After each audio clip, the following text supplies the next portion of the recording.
It's day 16, guys, and we are shifting into week 4, confidence, community, and what next. Today's topic is academic confidence, what actually it is and what it isn't, and how to build it on purpose. So there are going to be 3 takeaways from today. What academic confidence actually is and what it's not. And then next is how to build it deliberately instead of waiting for it to show up.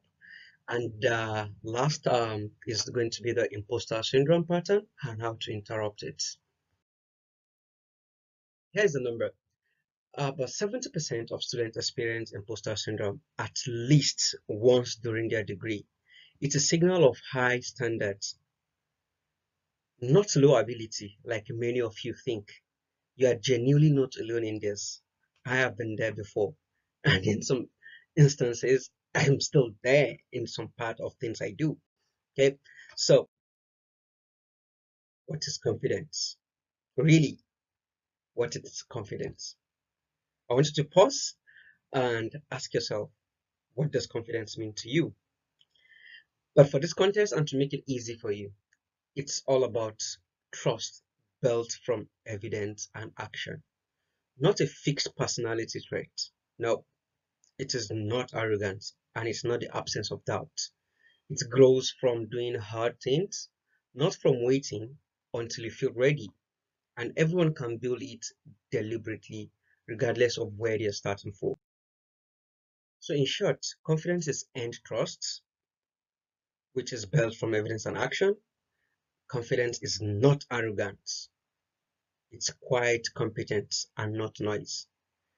And it's not certainty because doubt can sit beside it. And finally, it is trainable. It's a skill, not a fixed trait. These are all what I want you to imbibe in you whenever you come about confidence. Yesterday, we had a confidence drill when our speaker finishes the presentation. So we had a confidence drill where you have impromptu topic and you're asked to complete the sentence. So today we developing more on that, and you can see where the confidence is, what confidence really is. Now you ask, how do you build confidence with purpose, right? Or how do you build it on purpose? That's a very solid question, and it's simple. One is that you build confidence deliberately, not by waiting, and you can start by collecting evidence, like keep a running list of what you have understood and improved. If it's about if it's a subject or if it's a context or whatever it is, or it's a topic for debate or for exams, just keep a running list of what you've really understood and you've improved on. The next is for you to act fast. You don't have time to feel. Act fast and feel later. Confidence follows actions. It rarely comes before it. Okay. The next is for you to separate performance from identity, because a poor essay is feedback, not a verdict on you. And lastly, take on slightly harder tasks to expand what feels impossible. So for me, I usually like to set the bar too high, ambitious. Then I try to see what I'm going to work on it. Let's assume this is where I want to reach. I'm going to set a target here. So if I can't meet here, I won't fall below this place, which is what I wanted. So take on a slightly harder task to expand what feels possible. So keep an evidence log of what you've improved on. Act first and let confidence follow. Reframe your failure because it is a mark of a feedback, not your identity.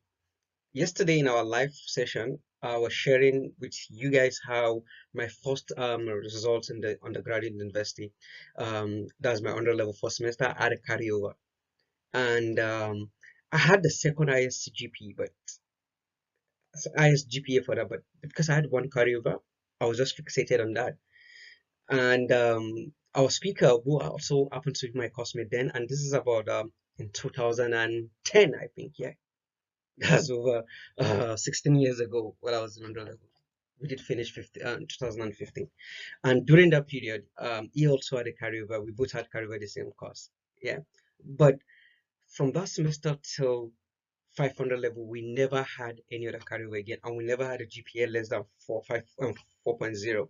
And that's simply because we have reframed the failure, and we know that is a mark of a feedback for us to improve on. It's not our identity. We failed at the carryover once, doesn't mean we have to continue having a carryover.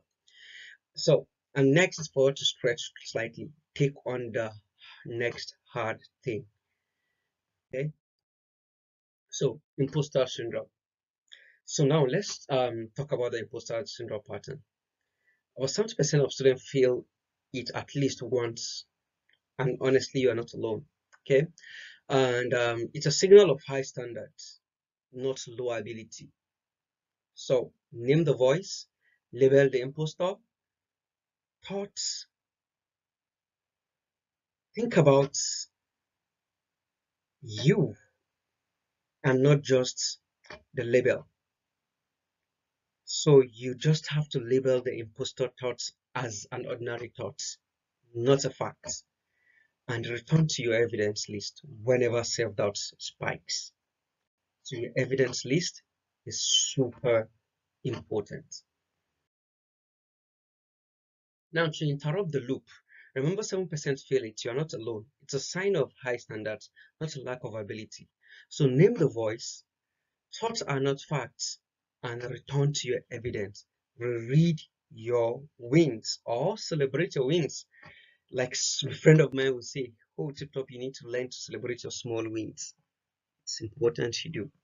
This is one of the ways you interrupt the imposter syndrome. So now, here's the line to hold on to. Confidence is not absence of doubt. It's acting well while the doubt is there. Set up a simple tracker for opportunities too. A spreadsheet, a notion table with name, deadline, requirement, and status. Add pre-roll, review every Sunday. Okay. So to build your evidence, list 3 wins. I mean, like 3 things you've learned or improved. Read them out loud. No filtering, no qualifying. Name one doubt. Label it as just a thought and take one action. Do the thing you've been avoiding. I'll give you guys an instant. While I was in South Korea, I don't know how to ride a bicycle, right? I don't know how to ride a bicycle. I'm kind of scared of riding a bicycle.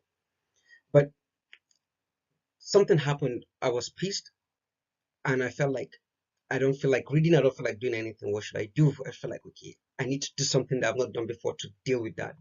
And I just went to meet a friend of mine who is now a research professor. I just met him and I asked him to give me his bicycle, and I climbed the bicycle and I rode it. Nothing, no training, nothing. I just rode it straight away.